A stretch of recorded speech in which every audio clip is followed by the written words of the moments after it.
All right, so I hope that was a blessing to you. I hope that you could truly embrace what's going on. I hope that Hebrews chapter 7 makes more sense to you now, because after all, that's a chapter that a lot of the mainstream people would like to use to bash the covenant and this and that, and the Old Testament was no good and the new one's better and all this other stuff. Maybe, just maybe now that makes more sense. Okay, just maybe that's going to make more sense. I don't know how that's going to work when Marty looks at it. Maybe that little piece on Hebrews 7 would make it in focus. I don't know.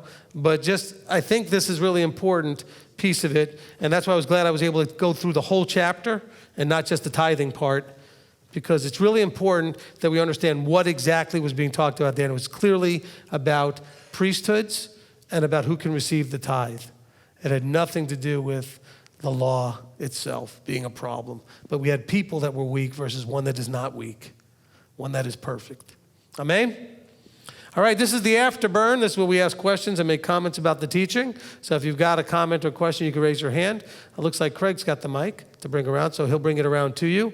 If you're on live stream, Robert will make a note of it. If your question is about anything other than this teaching, then please be encouraged to contact us directly. And I should have said this earlier. The best way to contact us is to call. If you're in another country where that's a challenge, then send some way of reaching us through either Facebook or something, where just keep saying, I'd like to call or contact you using Skype or Facebook or some other thing, and we'll try to do it that way. But if you're anywhere where you can call, calling is the best thing to do. I'm serious, I get 600 plus emails a day at least, and it's impossible to go through them all and keep up with them all on a regular basis. Every time I turn on my phone or check my email, there's another 200 to 300 emails. It doesn't matter if it's been 3 hours, it's going to be that way. And so I apologize, there's just no way to keep up with it until we maybe get some additional staff that could help keep up with it. All right? All right, so this is the Afterburn. Who would like to get us started? I have 2 questions. First is regarding, I guess, offering rather than tithe. Can your time or a meal that you make be a type of offering? Or, you open your home up, can that be a sort of offering? Okay, so the question about offering has to do with, on the one hand, you're being generous when you do all of those things, and you're giving. Giving is what you're doing, and we should always be giving. Offerings, though, that you would bring to the temple, which was the example, when there was a temple, offerings that are given to Yahweh, that are showing appreciation for what he's doing, like, for example, in Deuteronomy 16, where he tells you the 3 times a year for the Shalosh Regalim, when you come before him, you don't come empty-handed, but you bring an offering. Okay, that would not be the same as giving time or giving the things that you have. But you still would want to do those things to be a part of that reaping and sowing. You're showing generosity. You're giving. Give what you can, and you'll receive what you need. And so he wants you to be in giving mode. So giving of your time, opening up your house, all these other things are awesome parts of that generosity mindset. That giving, benevolent mindset, wanting to be a blessing to others. That's as we transform into him. Isn't that what he does? Okay? But when the scripture talks about bringing an offering or giving an offering, we're talking about giving something like the tithes would be, that you would bring into the storehouse. Okay, that's the first question. You somewhat answered the second one already. Okay. So I wanted to ask about Galatians 6:8. About the sowing in the flesh versus sowing in the spirit. So you already gave an example of sowing in the spirit. What would be an example of sowing in the flesh? In other words, if you're doing things according to it's like the way it seems right to a man, that way leads to death. Okay, if you're doing it out of your flesh, out of what you want, out of your desires, out of the me, then you're sowing out of the flesh. The flesh is the driver behind the sowing. If you're sowing out of the spirit, it's that of above, that comes from Yahweh. That's what's driving the action. So the sowing is being driven by either fleshly, the human part of you, the way that you would see things, the way you prefer, the I like, I don't like, I prefer. If that's where you're focused, that's the flesh. Okay? I don't want you to think of flesh as only being sowing bad things or wrong things. It really has more to do with the driver behind the sowing. Okay? So if you're sowing things according to your fleshly preferences, the me, as opposed to his preferences, the spirit side of it, then the sowing is done correctly. Does that answer the question? All right, good. Benhofer, why are you using verses for giving to your organization when the context of these verses is giving to others in need rather than the church?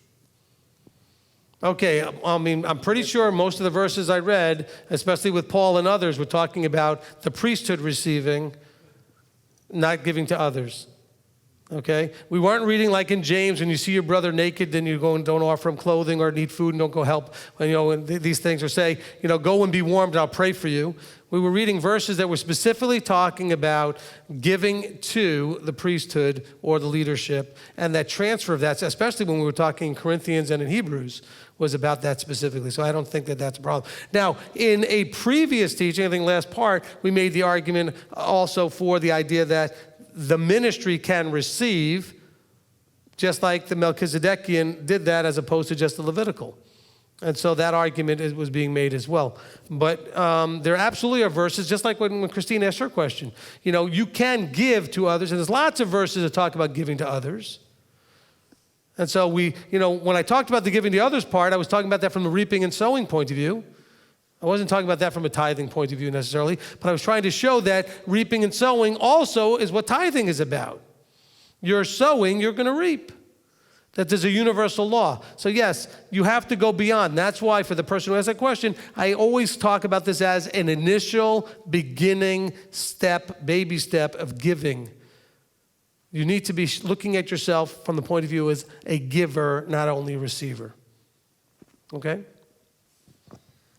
Okay, from Steve Waffle. You said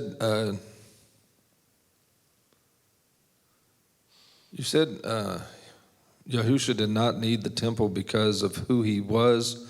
Does that mean he replaces the need for a temple now or in the future? No.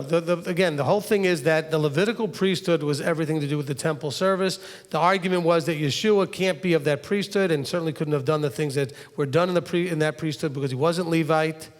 And also being perfect does not even as he's a high priest up in heaven, does not have to make an offering for himself before doing anything for us because he doesn't have the flaw that human beings have of being imperfect and sinners, etc. So again, there was no connection between the sacrificial system and Yeshua, except for the point of view that the argument was that being that he's not Levite, he's not a part of that system, and what he's doing has nothing to do with that system. That was the whole argument in the book of Hebrews, is to say that we can have a high priest that's not of Levi. As a matter of fact, there were high priests that weren't of Levi before there was a Levi. That was part of the argument. Okay? But the part about that we read, that one little piece had to do with that these weak fleshly men who were flawed human beings, they had to make an offering for themselves before they could even make an offering for the people, because they had to do that first for their own being weak and fleshly and imperfect. And he's saying, but our high priest doesn't have to do any of that stuff, and he's not fleshly and he's not imperfect, he's perfect. So when he advocates for us, when he intercedes for us, he doesn't have to do anything for himself first. That's really all that's trying to make a point of. It's using the metaphor, though, of the priestly system to show how different it is. Okay? That's all it is. All right. He also had a follow-on comment to that, which was just as far as tithing goes, if you're not tithing, you're stealing. So you're stealing more financial blessings from yourself. So just do it. Yes. Okay, I'll say it one more time just to be clear. Okay?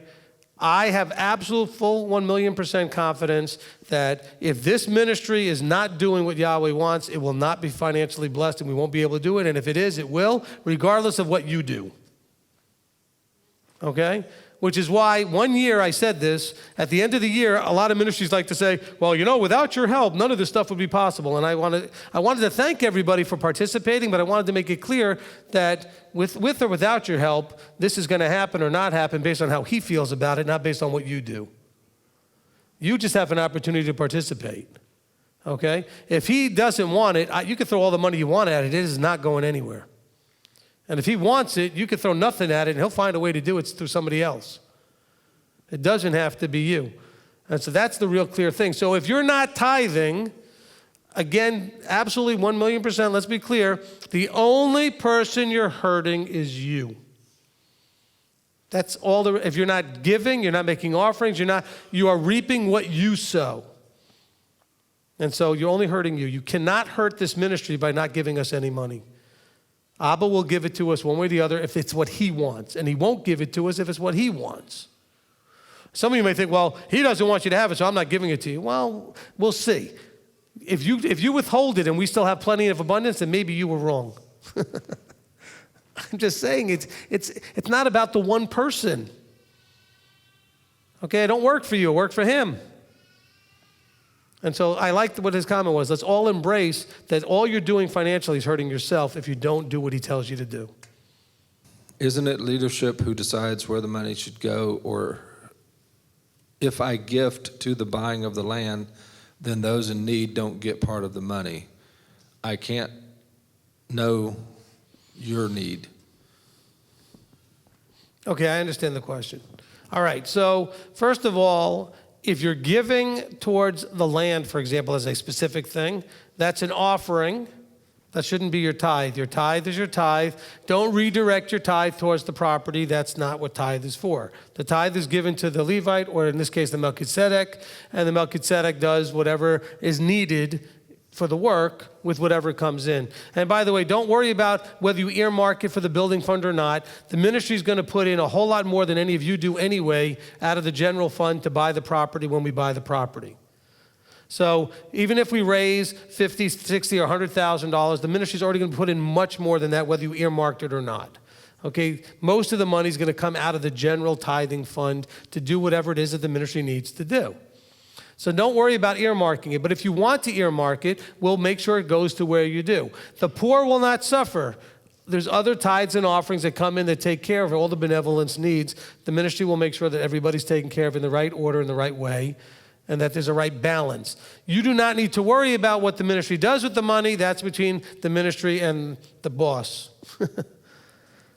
What you need to have already figured out is whether or not this ministry is doing work that you want to support, because you see the Father doing something.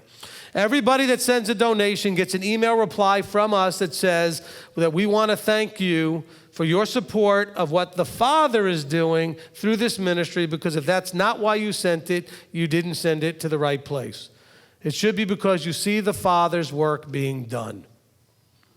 And so if that's what you see, then you send it. Then it's up to the ministry to do that work, to be led of the Father through the Spirit to do the things that are needed. So we do not need to give you a dollar by dollar, penny by penny accounting of where we spent it and where it went to make sure of how it was applied. That's our problem. That's our responsibility to make sure these things get done. Okay, from Billy Ackley. Is renting out rooms in your house a income? If so, is it the full amount or after what they use, like garbage, electricity, etc.? Okay, I'll make this very, very clear, hopefully. The easiest, I thought I said this really simply last time, the easiest way to not have any problems is to tithe on the gross of what you receive. If you are making a rental income by renting out part of your house, then yes, there's obviously cost to that. The person who's in that place is using electricity and water and other things that are part of the expenses of the house. Certainly, if you could calculate this out, you could deduct that from the rent that you're charging so that that's not part of the increase. I simply am saying that the simplest way to do this, and again, remember, tithing is a beginning starter point. So if you know it's the starter point, why are we nitpicking over the little pennies of trying to figure out whether or not, we could deduct the electricity and the water? If you're giving more than you should, whatever you gave more than you should is going to be an offering. It's not going to be a tithe. So what? It's the beginning. It's the generosity. And so, yes, you can deduct whatever your normal expense. Give you an example. My wife was a hygienist. As a hygienist, the places that she worked mostly did not supply her with uniforms. She had to buy them herself. She could have deducted that out of her income as an expense of her job because she was required to wear a uniform on the job. So that would be theoretically a deductible part of the cost of being able to make the income. But why? Now we're treating Yahweh like the IRS. Okay, are we going to sit there and try to calculate every possible deduction? Because now where's your heart and where's your mindset? That's all I'm asking you is what is this exposing in your heart and in your mindset? Well, I just want to give exactly my tithe. Fine. And if you're over, then that's an offering. Don't you want to give offerings also? And so I wouldn't nitpick and try to figure out, the net. Now, there's a difference if you're, for example, if you're in a business where, for example, you're a farmer and you spend $100,000 on the seed and the planting and all of that of the crop, and then you reap, say, $150,000. You're not going to tithe on the $150,000, just the $50,000 that you actually was an increase.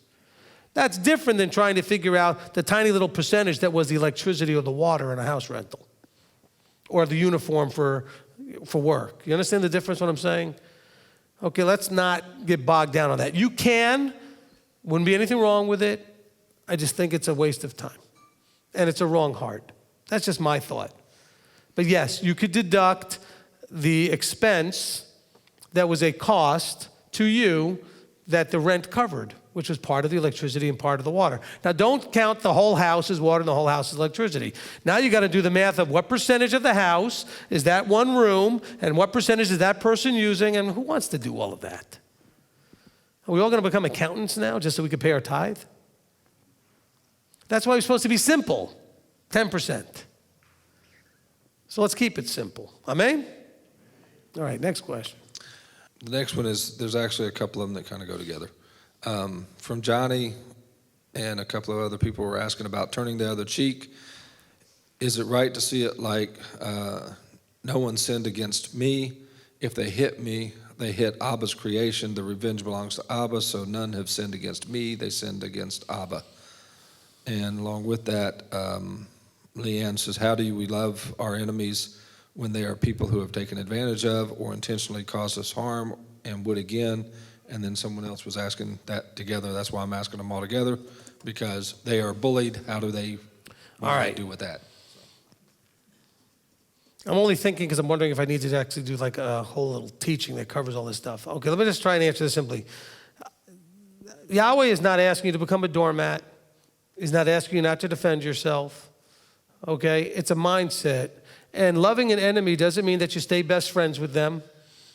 Okay, an enemy is an enemy. So what do you do for an enemy? You pray for them. When you do run into them, if you can, without having any other issue, you treat them politely and nicely and respectfully. Okay, there's a way to love those who are against you. By the way, loving people sometimes means that you put them outside the camp. Okay, someone can be an enemy in the camp, and guess what? It's loving to put them out of the camp. And so let's understand that that's where you get counsel. Ask for counsel, but remember he says, pray for those, do good to those that are wrongfully abuse you or take advantage of you or are cursing you and all these other things. Do what you can that doesn't continue to put you in harm's way. You're not to be a doormat. So if you're being abused, bullied, or any other thing, you need to get to the place where that's not able to be done to you anymore. But you're not to be hating and cursing and feeling that root of bitterness towards that person. We need to have the Yeshua verse always in our head, that where he says, forgive them, Father. They don't really truly understand what it is they're doing. That's really what he was saying. I'm paraphrasing a little bit. I mean, they knew what they were doing. They just didn't know how wrong it was, and they didn't really know what they were doing. And that's basically everybody that you are dealing with. If they truly understood it, they wouldn't treat you that way. But they're doing it because they just don't know.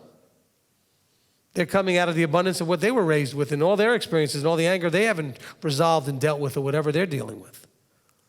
So to love your enemy is to start with, forgive them, Father. They don't know what they're doing. However, show me how I can avoid being in this place right now where I'm getting consistently hit by this enemy. First, number one, get yourself safe. Then number two, you can then start thinking, how can I be a blessing to that person so that they can change their heart and no longer be an enemy? Does that make sense? Did that kind of answer the question? Okay, hopefully that kind of works. Okay, you are allowed to defend yourself. The turning the other cheek is dealing more with brothers in the body. It's not dealing with, if someone come up to you literally to attack you and started slapping you, you can defend yourself and fight back. That's not a problem. Okay? The scripture does not preach pacifism in its fullest, purest sense where you can't do anything to defend yourself. Okay? There's no scripture that says that. You can defend yourself. But we're talking about if your brother borrows from you, you lend not expecting back. If your brother comes over to you and metaphorically slaps you, I say, okay, well, if you want to slap me, if it's going to help you, make you feel better, if that's going to fix the problem, here, slap me here too. It's a different relationship than we're talking about there than someone who's really going to hurt you. If your brother needs something and you give him your outer jacket, well, maybe he needs more. Give him your inner one too. We've got to be careful who we're talking about, who's the receiver of all of this stuff, or who's the one doing to you. And that, by the way, is when you have a real life situation, that's why you call counsel. You call leadership for help. I've got this situation. This is the person I'm dealing with. This is what's going on. What would be the right way to handle this? Okay, from Nate Taylor and some other have a similar question. Their check comes in two parts, income and housing. Oh, I thought Nate was asking me if I had my coin. Yes, I do, by the way, Nate. I have it. So the question is, do we tithe on all of the income or on the income that is not the housing stipend? If you're given a housing stipend and you actually are using it for housing, because a lot of people get housing stipends and they don't need it for housing because they've got some place to stay and they're not actually using it. If you're given something to cover an expense and you use it for the expense, then it's not an increase. Don't count as an increase. Okay? If you're given a gas allowance, for example, some sort of travel allowance for expenses, and you actually will figure out what you actually spent on gas, fine, that's what was given to you to spend on, so that's not an increase. Now, if you were given, say, $50 to cover gas and you only covered 10, well, guess what? The 40 was an increase. So yeah, there you would want to make sure that you're careful with, if the company gives you an expense account, then sure, then as long as that stuff doesn't hit your pocket, maybe you got an expense card or something and the company covers it, that's fine. But for example, if you're given some sort of a stipend for housing, then calculate what you actually need for housing. The rest of it is income, because that's what the government's going to consider it anyway. Our government's going to consider anything that you didn't use as income. How does someone who is on SSI prepare for the feast since they don't actually tithe on the disability? Okay. If, that's a big word, isn't it, right? If. Get nervous, what's going to come after that? If the body is doing the tithing and offerings the way they're supposed to, if the body actually can come together and recognize themselves as a body and be committed to a body and know who each other is, then those on disability and SSI and those kind of things would have no problem coming to feast because the ministry would simply take care of them.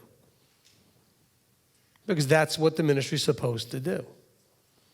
Because after all, you're on some sort of disability or you're more at an older age where you're just basically only living on that SSI. And SSI is nothing to live on. It's $700, $800 a month maybe, whatever it is. And so, no, you're not going to have enough money to go to feasts and do other things if you're on SSI. The ministry should be taking care of that, providing for a way for you to come. And we do, by the way, on a regular basis, have people that we take care of when they come to feasts.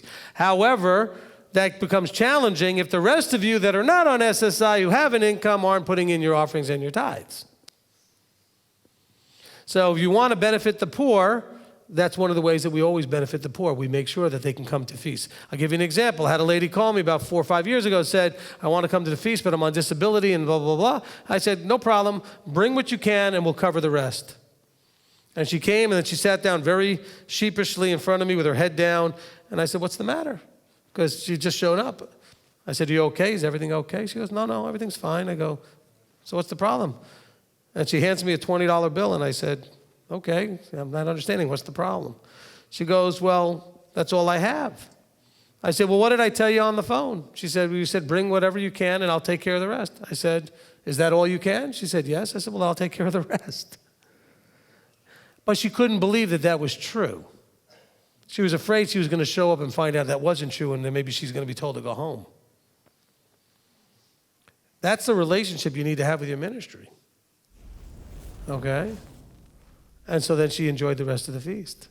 Because all I said was, give whatever you can, and we'll take care of the rest. I knew it wouldn't be much. It's not the first time anybody's ever had need who's on disability. I didn't expect it to be anything, quite frankly. 20 was more than I thought. But I wanted her to feel like she could do something. I said, so give your widow's mite. Do your part, and we'll take care of the rest. But just be honest about it. Is that your part? Then great, I'm good with it.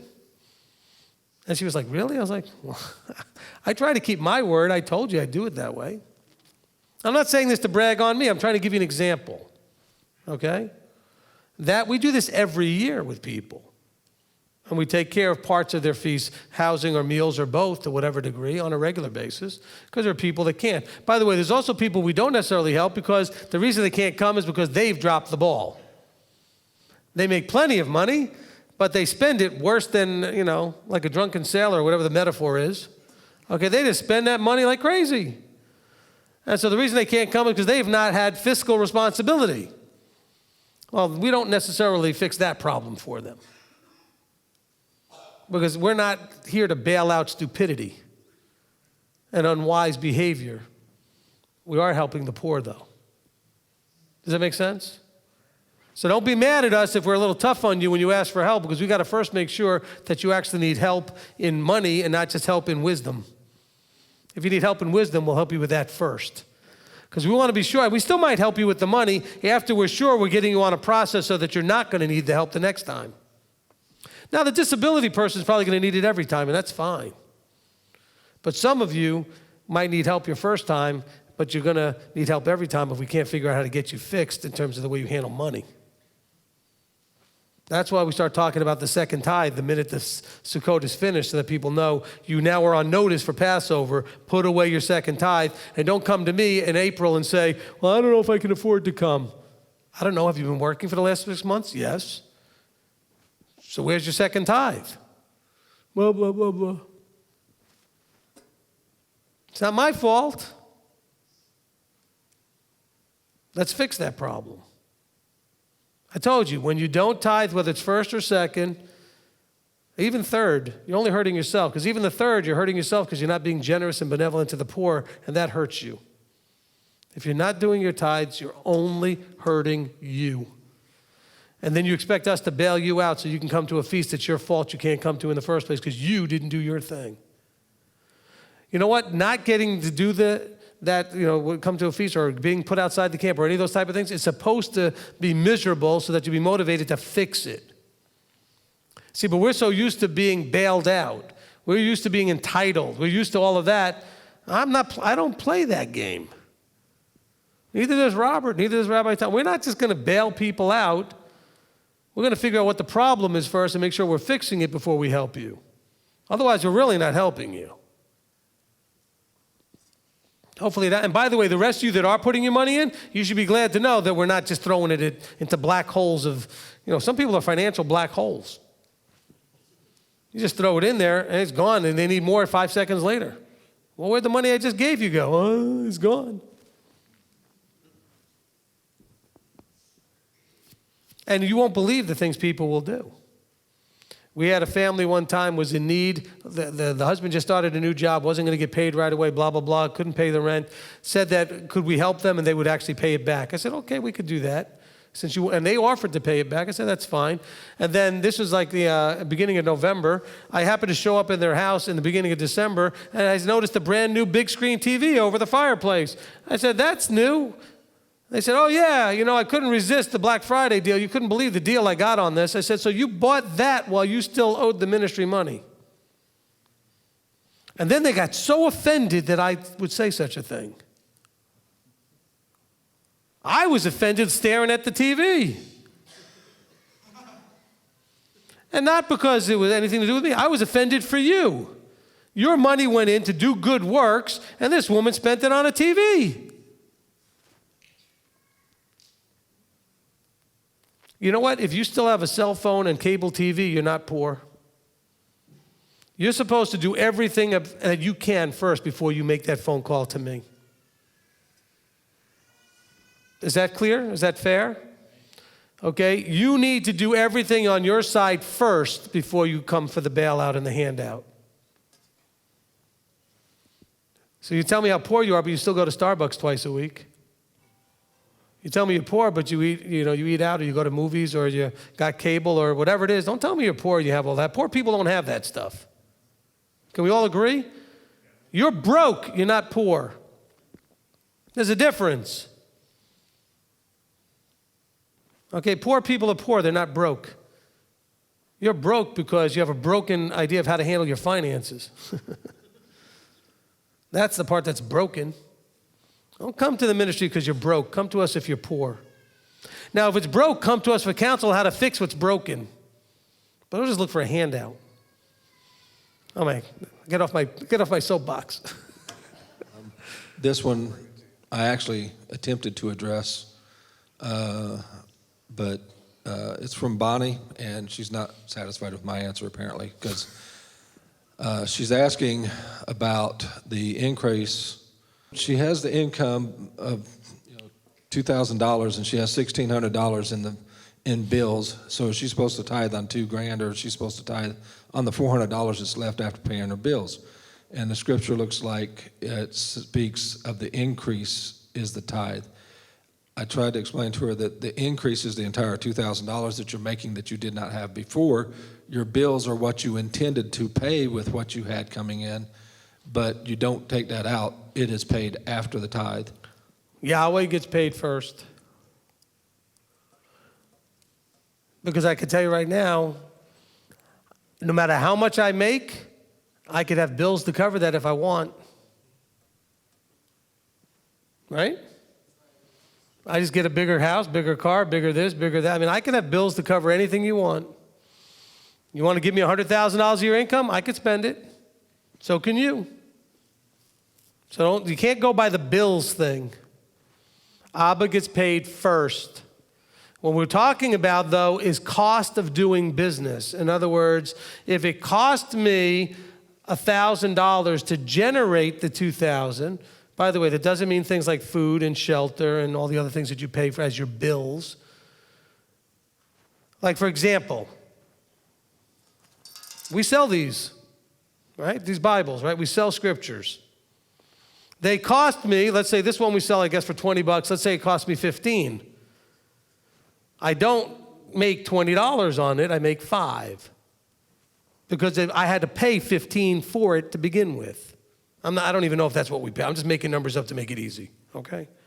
But let's say it's 20 and it costs me 15 and I sell it for 20, right? So I make 5. That's the increase. Now, let's say somebody gave me a bunch of Bibles that we could sell so we could have, more funding. Well, then all of it would be increase, regardless of what my bills were and food and shelter and everything else. By the way, if I took bills out of the $5, we wouldn't have any money in there at all. The increase is still the $5. So if you have a job that pays you money for time, you don't have anything to take away from that money. You're trading time for money. If you're a farmer, though, you had to buy seed to plant. Okay? If you're whatever business it is, if you had to buy supplies to then turn it into the product and sell it, well, there's a cost of making the product. Well, you don't tithe on all of that. You tithe on the increase that you got as the profit from selling the product after the cost of making the product. That's the increase. But 99% of us don't have any of that. We just have time for money. We trade time for dollars. So you don't have any of those issues. Oh, you have bills, all right. See, remember what I said at the end of the teaching? You may find out that you have an income problem. Sounds to me like whoever this is just realized they have an income problem. They don't make enough for what they want to spend. Well, go make more. And don't tell me you can't or this or that or the other thing. Every one of you has the ability to make a plan to go from where you are to a higher level of income if you're willing to put in the effort, but most people are not willing to put in the effort. I've read almost every success training book, video, and seen whatever seminars and been to them all. And you know what every one of those rich guys says? They all say the only reason you don't have what I have is because you're not willing to do what I did. And you know what? They're right. I've seen them. I've studied them. I know where they came from, and almost all of them came from nothing. The reason you don't have what they have is because you're not willing to do what they did. So what happens is you got complacent. You're satisfied with where you are. I have a friend. I've told this story before. I know him my whole life. His mother decided, I think she might have been in her 50s, might have even been close to the 60s, decided she wanted to be a lawyer.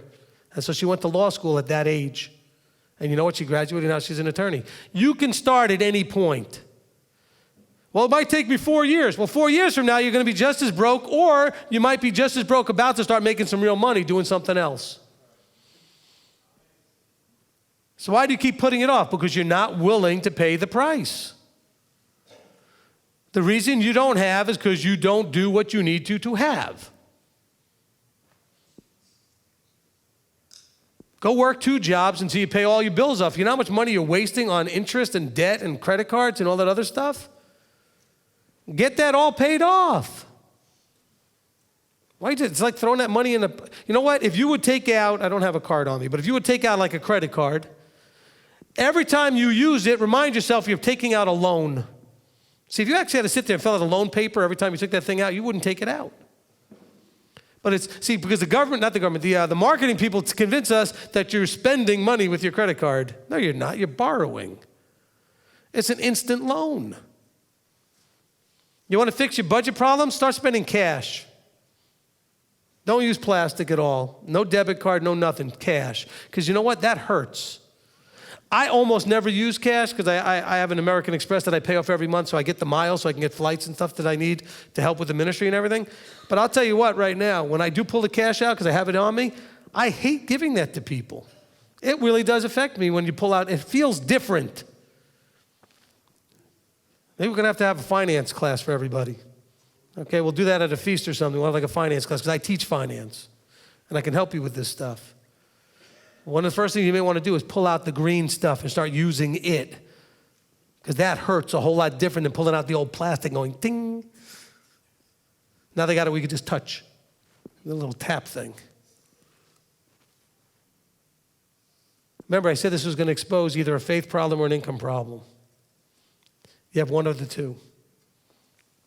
Unless you're completely happy tithing and having no problem doing it, then you don't have either of those. But most of us are going to have one of those too. All right, does that answer it? Are we good? Okay, yeah, sorry. We got one more. One more. Lindsay Adams wants to know, should student loan payments be deducted from the earned income because they were required to get the income we have? Nowhere were you required to go get a student loan or to get even a degree. Now look, if you were going to be a medical person or some other thing that needs a degree, but most of you got student loans for things that you definitely didn't need to necessarily have a student loan for or a degree. But let's just put it this way. You're also, if you have a degree that needed a student loan to get that degree and make the bigger money, you're going to have the bigger money coming in, so where's the problem? Deal with your student loans. You know what? I went to school. I didn't have the student loans. I mean, you can definitely have found a way to get your education without a student loan. There are programs. You could work and go to school, or go to the local school. See, a lot of you wanted to go to where you wanted to go to, so you took out the loans because you thought that, hey, I'll just make the bigger money. And that was a choice you made. That was a choice you made. A lot of people don't make that choice. Most people that made that choice are suffering like crazy. But think about it again, the mindset. You're still trying to find a way not to tithe. You want to get your student loan paid off faster? Pay your tithe and focus on getting more income and get that all worked out. Let Abba bless you.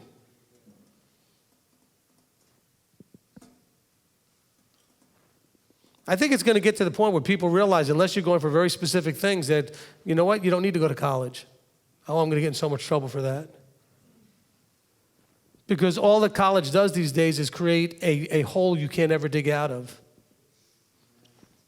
So unless you need that education to be a this or a that requires a degree or a license, I think a lot of people are going to just stop going because they can't afford it. It wrecks too many lives and puts them in. They don't get that stuff paid off until they're like, 35, 40 years old sometimes. It just burdens them too much.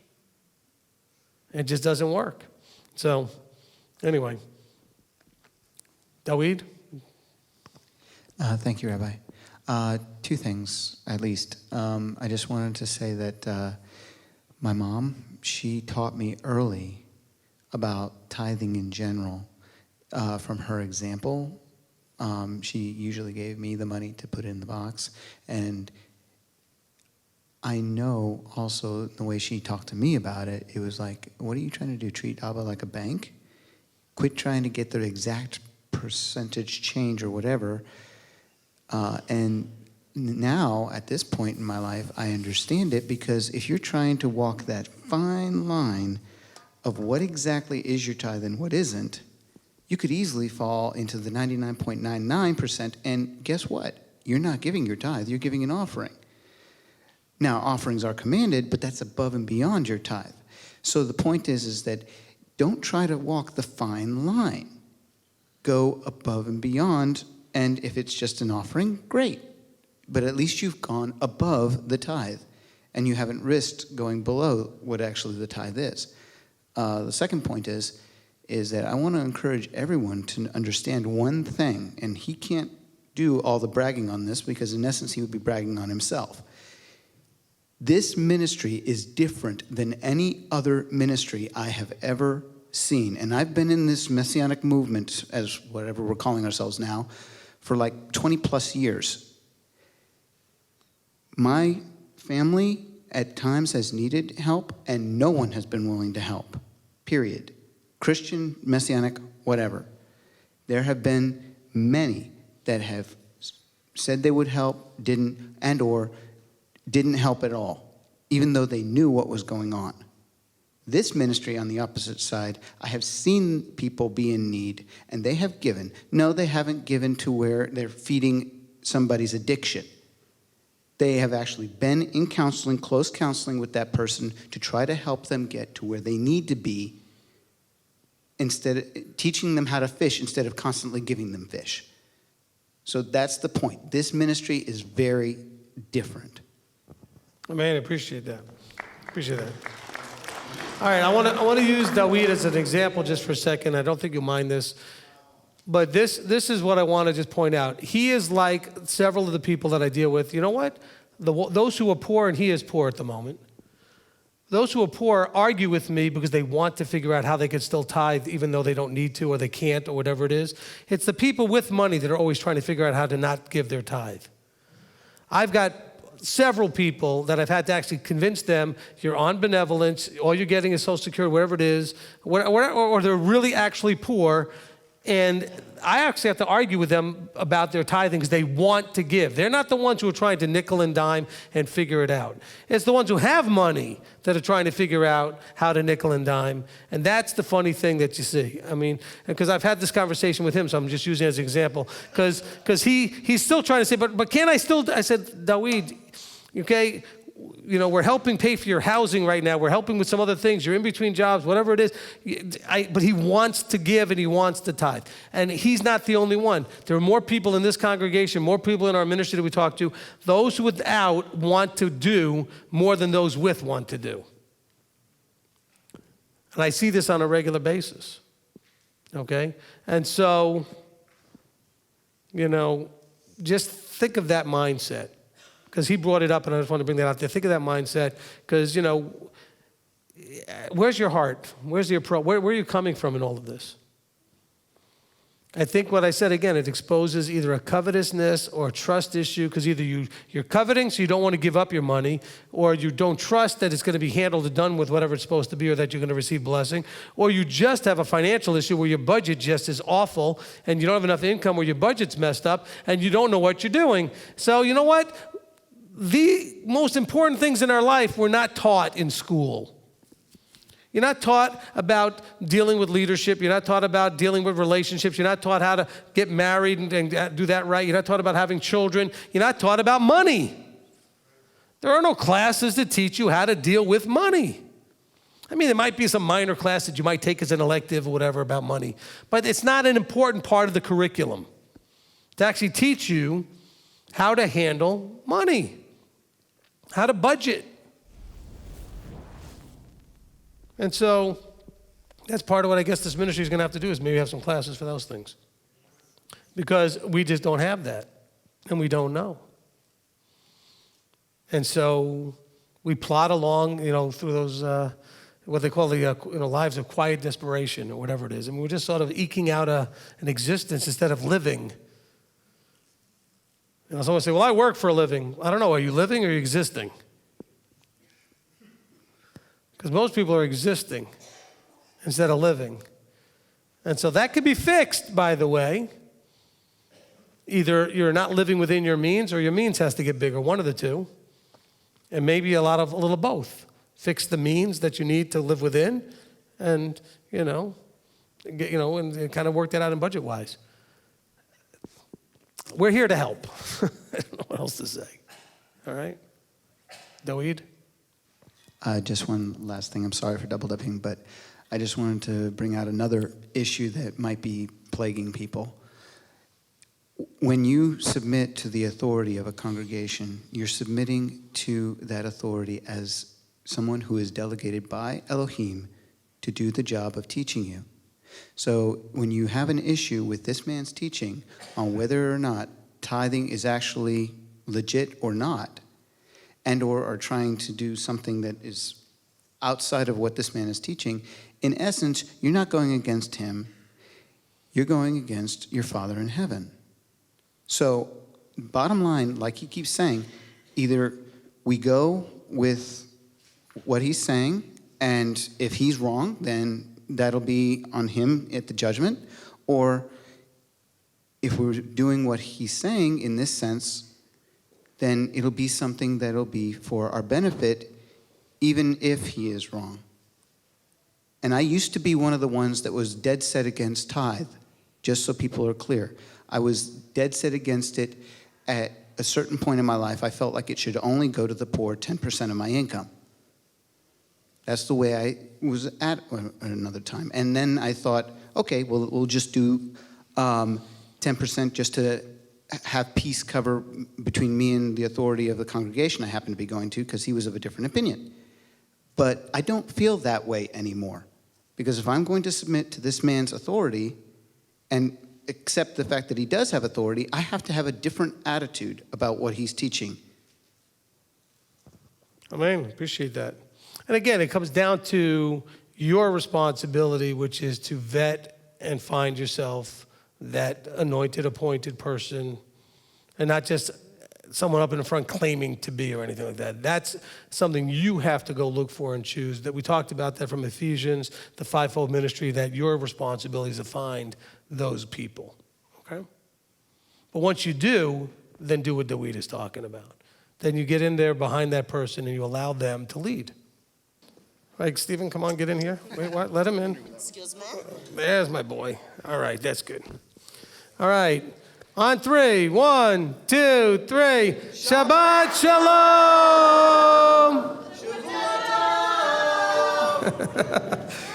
Shavua Tov.